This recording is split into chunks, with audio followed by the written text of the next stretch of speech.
thanks everybody for showing up. I saw a few faces from last event and a few faces I didn't recognize and a few faces I'm like, well, maybe you were here and I just forgot.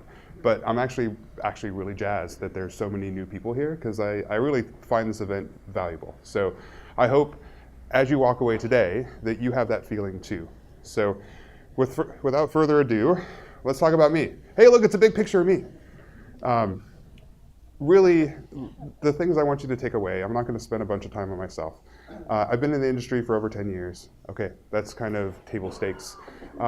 More interesting, I'm really heavily focused on product design. So I'm not in the marketing space. I'm about application and productivity.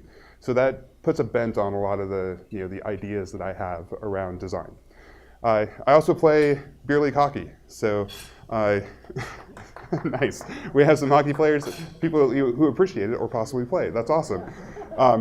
And I hope there are people here who also appreciate beer because in a former life I actually did own a brewery. So other than that, you can find everything else about me online. Go to LinkedIn. Please connect with me. I'm more than happy to connect, build connections, have conversations after this event. So please do that.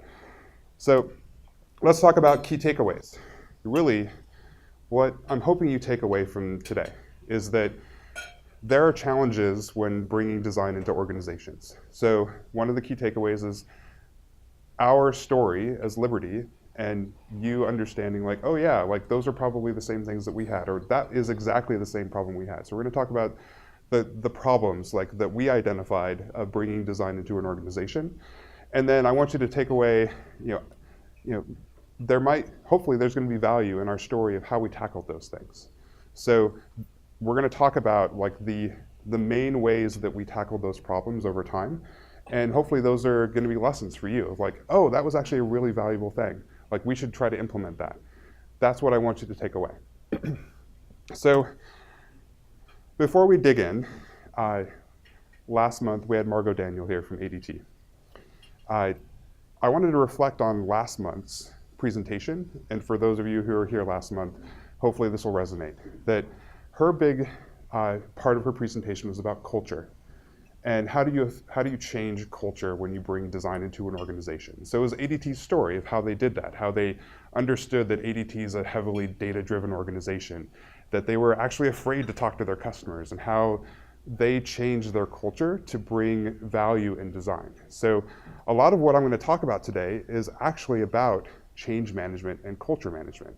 So as I dig in, those will be big themes. So it's not implicitly stated on every single slide, things like that, but I just want you to kind of have that as an overlay of a lot of the challenges of actually getting design ROI are the challenges of bringing design in and actually stitching it in so it's not rejected as this new organ in the body. So that's that's kind of my quick reflection of like, hey, I learned that last time, and I'm hoping to stitch that conversation further today with everybody. So the beginning is always great, right? The beginning is this fantastic time where the company is like, yeah, we're going to do this thing. Design's awesome. It's going to be our strategy. It's going to increase profit, revenue, whatever that thing is that your company cares about. So everybody's like, yeah. Like, this is that feeling of joy of like, we're going to do this thing. And it's great. Like, you have leadership buy-off, stakeholder buy-off, and you start the process. So that lasts only so long. So eventually that wave dies down. And you start hitting some barriers. Those barriers are about change management. It's that you start hitting more middle tier people of, hey, we heard that design's coming in, but we don't really know what's happening here. And so there's a lot of coaching and mentoring and a lot of effort and expenditure on your part to bring that idea through the organization. And it literally sometimes feels like this. You feel like that kitten going, okay, I'm just going to hang on. If I just make another conversation, if I just make another friend, if I make another connection, people are going to buy into this thing. And then we're going to get our ROI. We're going to do it. And so eventually this happens. You get to this point where like people start asking the hard questions. So they've bought in, you've kind of fought your way through, and people start actually asking that question of like, okay, we've implemented this process, but it's breaking. Like, when are we going to get our return? When are we going to see that value that you promised, that like our leadership promised?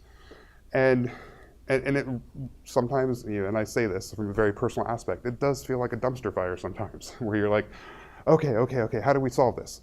And often you get into this kind of like reactive mode of like, well, I just need a quick win. Like, if we get that quick win, I'm willing to compromise a little bit to get that win, so that way the fire dies down and people like will let me continue on. So all of this is the story of Liberty. Over the last year and a half, we've been bringing design and design thinking into our organization. And we traversed this emotional gauntlet. And through that gauntlet, we've identified over time, through case studies and through analysis, what we've figured out to be our biggest blockers. And once again, they're going to seem not necessarily about design's process or that design thinking was a bad idea. They're going to seem very relevant to change management and culture. So let's kind of start talking about some of the blockers. So the first blocker is what we call old muscles. So what do I mean by old muscles? Okay, so let's do an analogy. Let's say you're a pro sports player or a golfer, and you've been playing for a long time. You've built up a habit of muscles of how that thing happens. And then you're like, I want to get better. So you go to a coach, and the coach says, okay, well, you need to tuck your hip in a little bit more on that swing. Well, the first time you do it, you're like, yeah, I'm going to do it. And it happens the first time, you're like, yeah, that was awesome. And then the second time, you fail. Because all of a sudden, that old muscle kicks back in. Your body's like, wait, no, that's not how we do this. Like, that's not how it happens at all. So that's a really big cultural problem with design at Liberty, is that we brought it in, and people were like, yeah, that sounds awesome. And we'd start doing the process, and people would immediately go, wait a second, whoa, that doesn't work. Or they would actually not even be that reactive to it. It would be this idea that it's unconscious, that during times of stress, people go back to their old habits. And so the company was going back to its old habits. Even though we were trying to push it, people are like, oh, okay, cool, I'm going to go off and do this thing over here. And like, wait a second, why are you doing that? I don't know. Like, that's just what we do, right? And so you'd have to bring them back. You'd have to expose that muscle, that memory. And that was a big cultural shift for us. That was a big problem for us in bringing in design and actually realizing that value, that ROI that we were targeting. So, which kind of leads into Agile integration. Agile integration, I kept as a separate topic because I want to talk more about the function of it, what we were thinking about Agile integration and design integration. So from a cultural standpoint, we also not only brought in design, but we also brought in Agile simultaneously. So we said, hey, we're going to be human-centered Agile design. And everybody's like, yeah, and development teams are like, awesome, we're going to be Agile. And they went through Agile training. The problem is, nobody said, how does design fit into that? Nobody actually asked the question, what is Agile design? What is Agile design and development? So we got into these habits of development teams going, okay, we're Agile, we have our ceremonies, we're going to do this, we know what we're doing. Okay, when is that fully baked design going to be here? And design's like raising their hand, and I'm sure a lot of people in this room know the statement of like, that's Wagglefall, right? And so that was a problem when we brought it in, was Wagglefall, of like people, our development teams not understanding how to bring design in. So that was a big blocker for us, and we constantly hit our head on this for months until we started to iterate around ways to solve that problem. So the next one is from the business side, which is KPI ownership. So design thinking on its base level is we bring everybody into a room. Everybody is participating. Design, product, development. We're here leveraging our power to make the best possible product.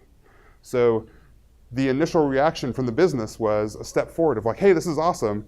And then as soon as a question came up around like, well, maybe a KPI should be this, they'd go, wait a second. We own that, right? No. Like, wait a second. Like in this process, we don't own this anymore. But we're business, and so that was a a big blocker for us as well. We had a reaction from our product owners, and I'll actually phrase this as, one of my product owners came to me one day and said, okay, I don't care what your designers say because it's my neck on the line. And that was actually kind of an interesting statement to me. Like, okay, why are you reacting that way? Like, I'm here as your partner. I'm here to make you achieve that KPI. Why do you think I'm trying to take it from you?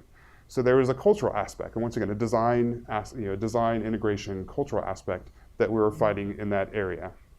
So the last one is actually one that I'm sure everybody in the room has encountered, which is past failures of design.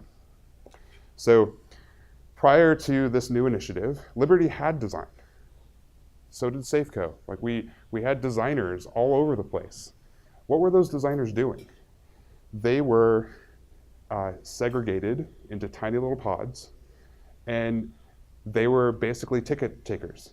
Someone would come to them and go, hey, cool, here's this design. It's in a PowerPoint. I actually put it together for you. It's like pretty much already baked. Can you make that pretty for us? And I came in and I started asking the question, like, why did that happen? Well, a lot of it happened because of past failure.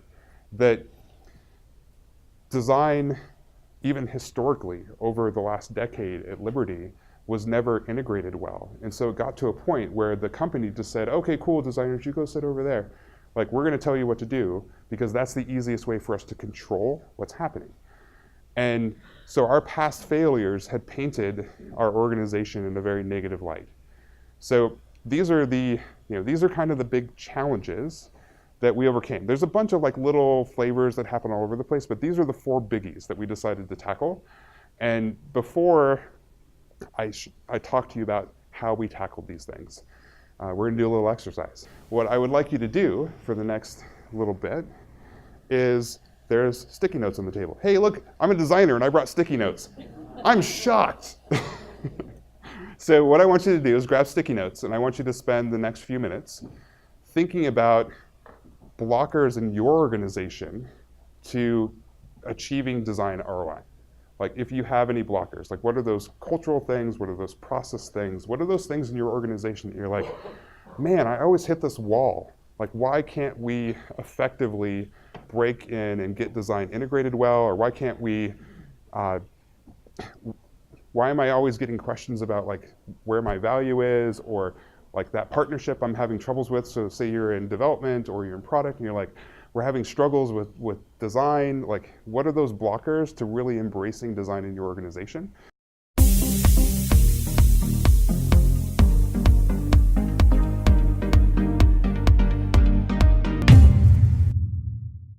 Let's pick a table to go first, Toby. Tommy Robison, Aronson Security Group, and we have some varied viewpoints, but it's really interesting how common some of the challenges that we experience are very much to the story that you shared, Ryan. And so our conversation really comes into 3 major blockers. One is communication, but really it's around translation. When you have a team environment, some folks being customer facing, some folks being in our perspective, risk-based kind of analysis, and then into our engineering, and I'm pointing right at Pete, who heads up our engineering team.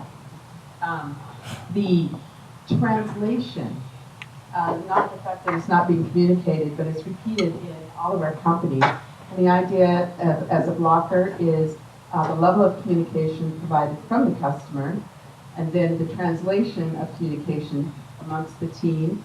And then the barrier is not bringing, especially engineering and people will appreciate this, bringing them into the conversation timely enough. And that really was the consensus as to when you were able to engage other team members.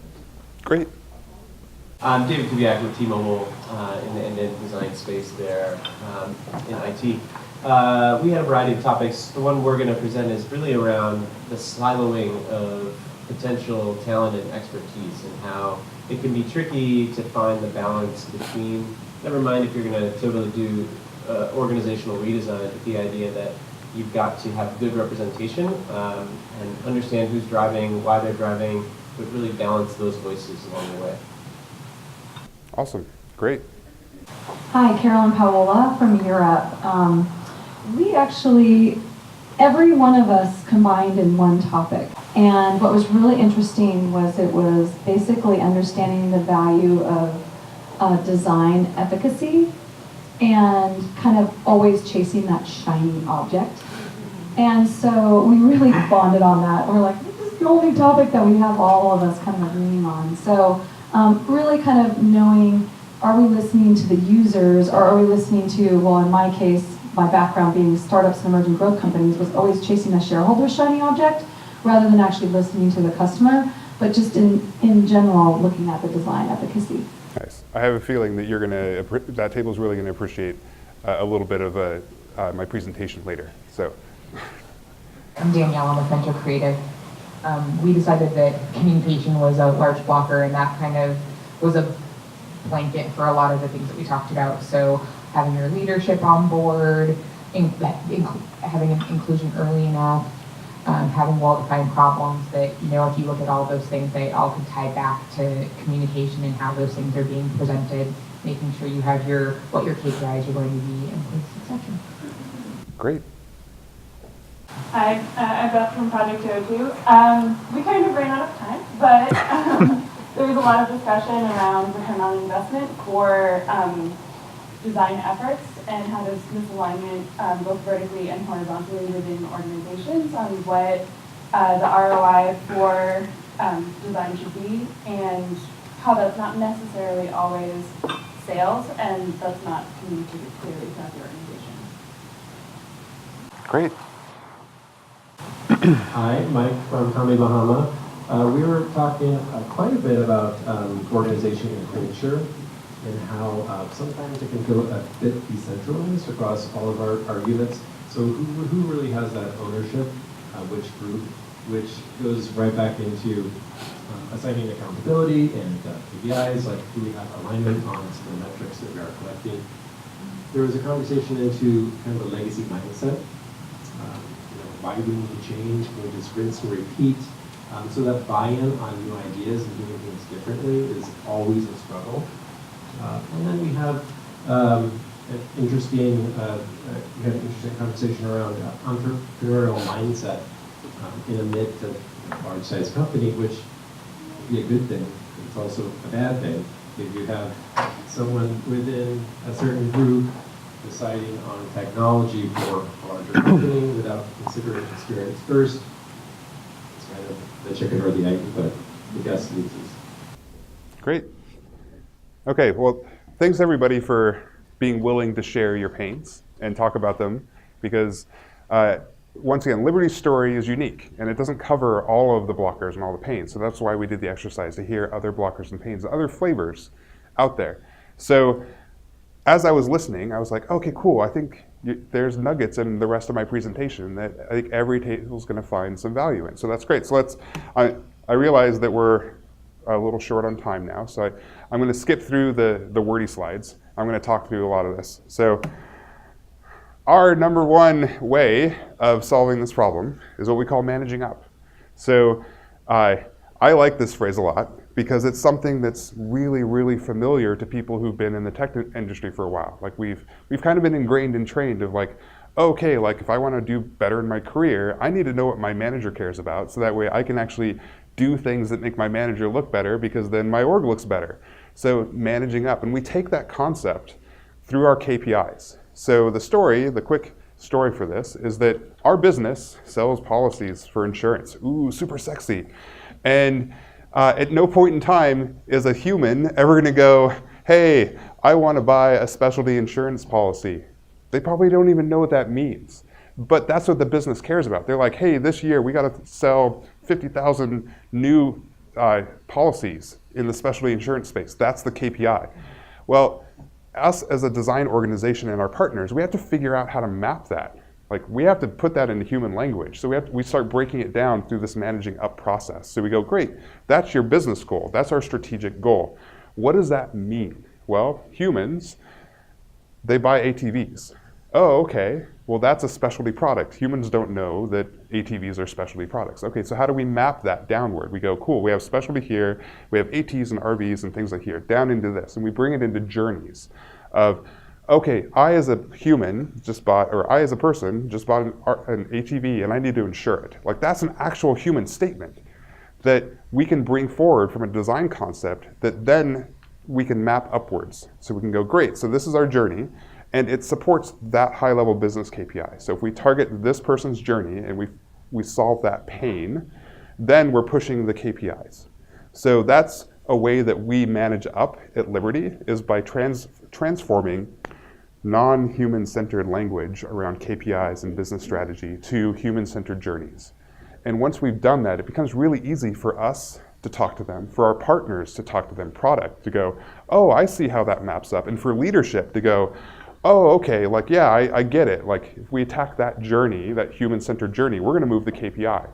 So that's basically our main, like one of our main strategies around getting design ROI is mapping upward, managing upward our KPIs. So I'm not gonna go through these bullet points because I just talked through all that. So second one, choose wisely. So Liberty is a multi-billion-dollar company. And sure, we have 100 designers in my organization right now. Huge investment. But in the grand scheme of Liberty, that's tiny. So what do we do? So I think this goes back to your table back there. We are super cutthroat about where we put design. And we're not ashamed about it at all. So like my phrase is, we don't chase sexy at all.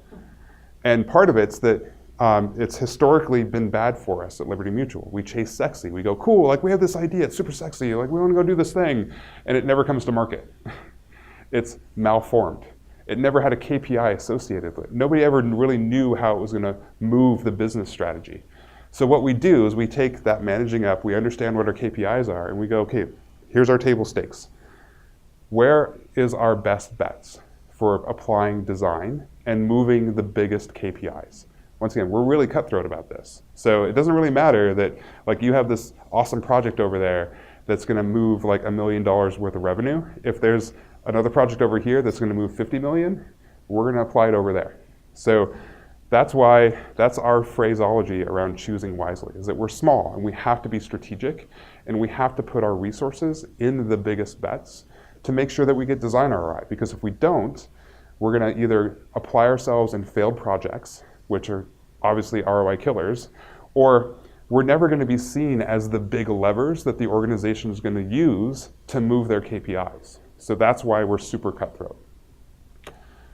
Okay, so next one is we're all about embedding our KPIs throughout the entire design process. So design has always been seen as this kind of black box. Oh, you're going to do design thinking. You're going to go off and we're going to do sticky notes on a wall. By the way, mad props for the 2 teams that put sticky notes on the walls.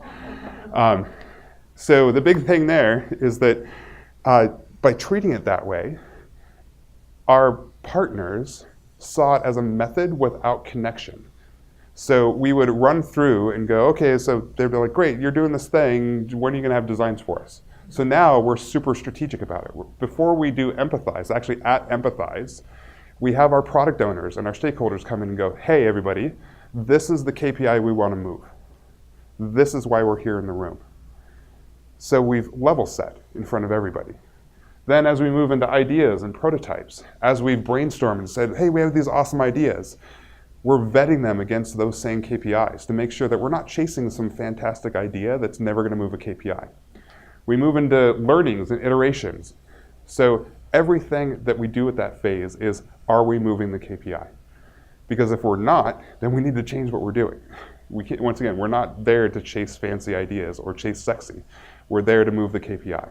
So this is one of our core strategies at a business level of making sure that we're always connecting our value in pushing those KPIs throughout the process. So that was from a business side. And as a quick story, why did we do this? We learned this over time. And I'm going to tell you my quick story about why this was so painful the very first time it hit me. I was running a design thinking workshop in my company. Everybody's like, yeah, this is awesome. We spent a week in a room, developers, product, design, everybody. We came up with these awesome ideas. And it was Friday. We're like, great. On Monday, we're gonna come into the office and we're gonna start building. We're gonna go.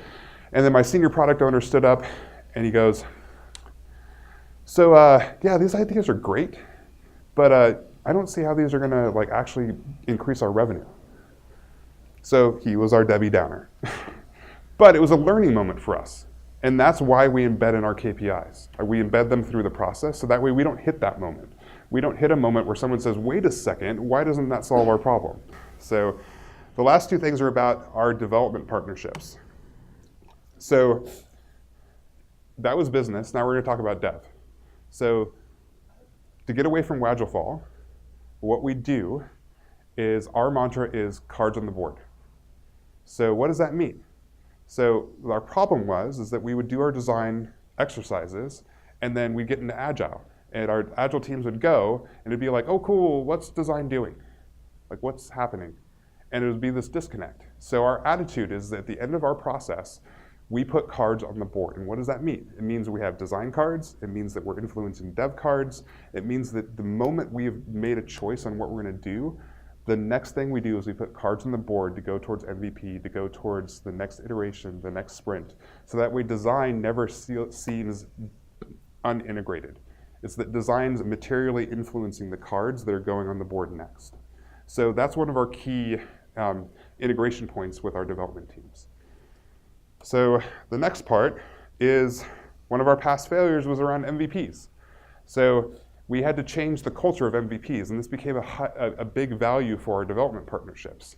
And we started on the top, which would be, we want to build a car. So cool, we're going to break that down. We're going to start with a wheel. Then we're going to do the chassis. We're going to do this. And eventually we're going to get to a car like 9 months, a year from now. And all along the while, our customers aren't really jazzed about it because we're like, you gave me a wheel. I wanted a car. So a lot of what we do is the partnership with development of hitting an MVP, which what does that mean? Well, they want a car. Well, actually, they want a mode of conveyance. They want to get from point A to point B.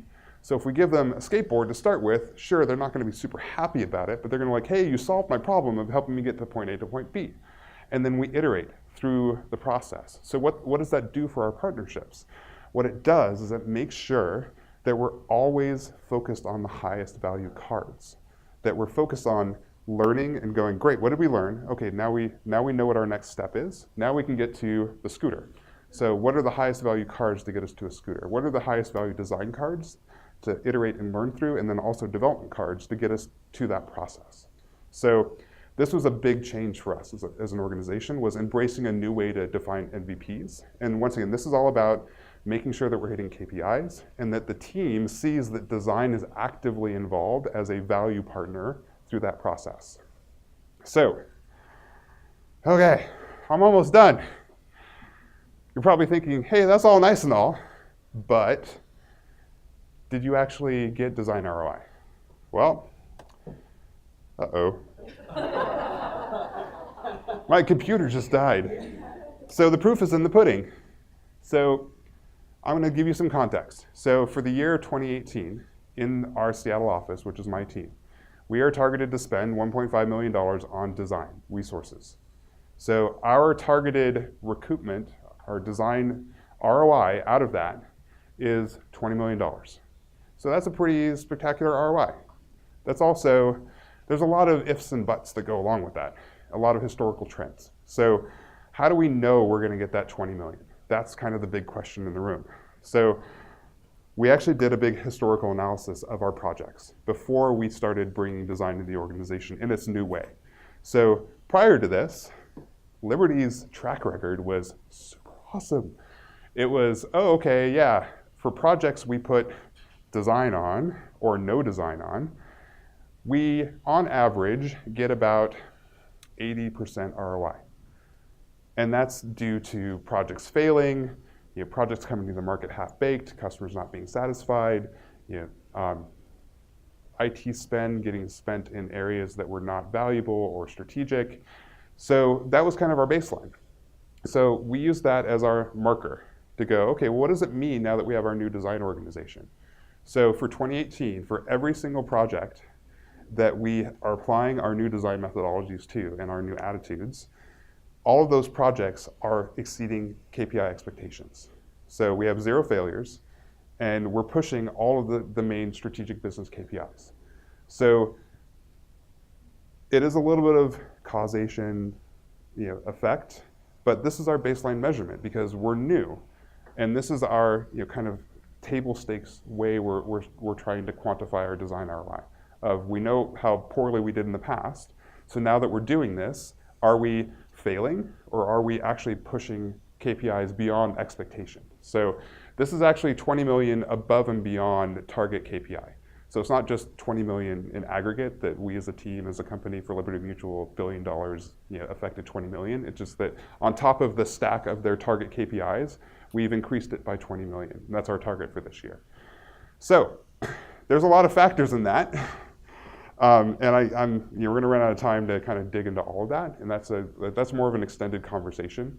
But I just wanted to kind of end the meeting with that, like, hey, I talked about all this process and culture and things we're doing, and I wanted to put some numbers on the board and say, yeah, we think we're actually increasing design ROI because of what we're doing.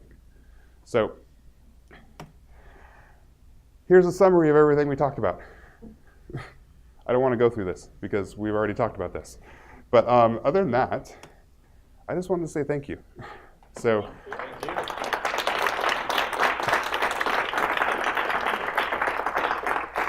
Can you share a little bit more about cards on the board?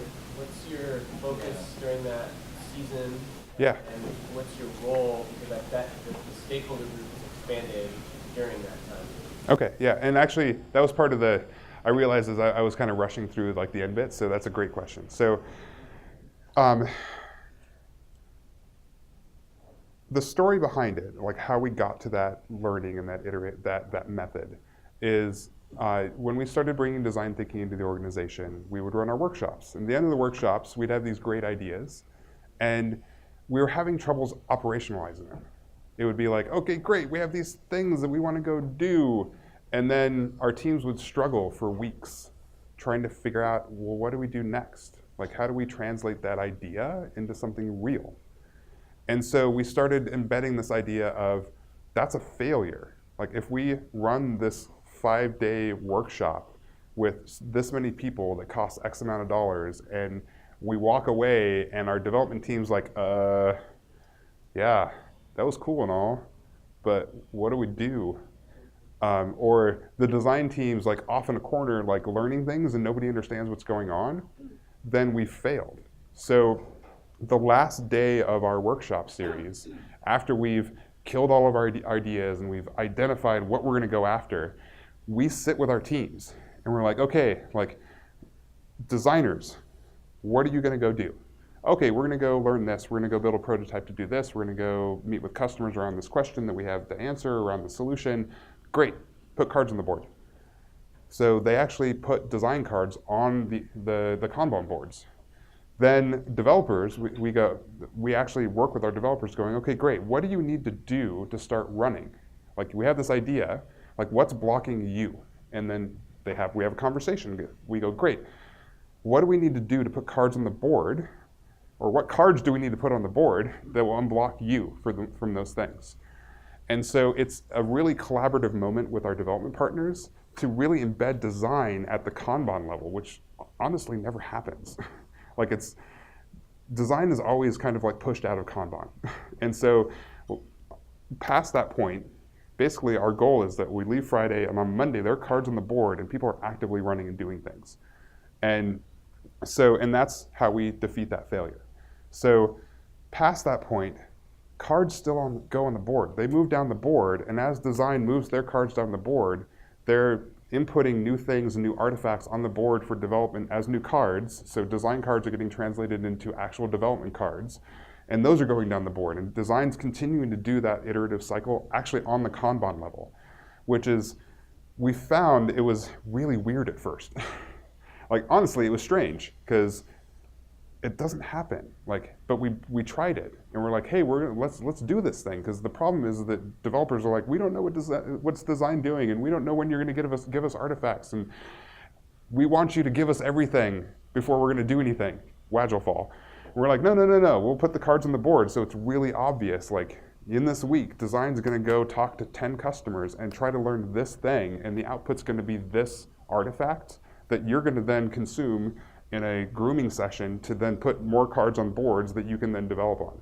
It allows us to be super agile because, once again, the big thing about our process, about being hyper iterative that we're trying to bring into our organization, is getting people comfortable with the fact that week by week, you might not know what's coming next week, but at the end of the week, you'll know. And it's a really hard thing, even for designers, to get around. Like, designers want to go no, I want to go sit in a corner and I want to go draw for a little while. And it's cool. Put a card on the board that you're going to go do that, and let us know what the output's going to be, so that way everybody understands how that thing is going to affect the next set of cards.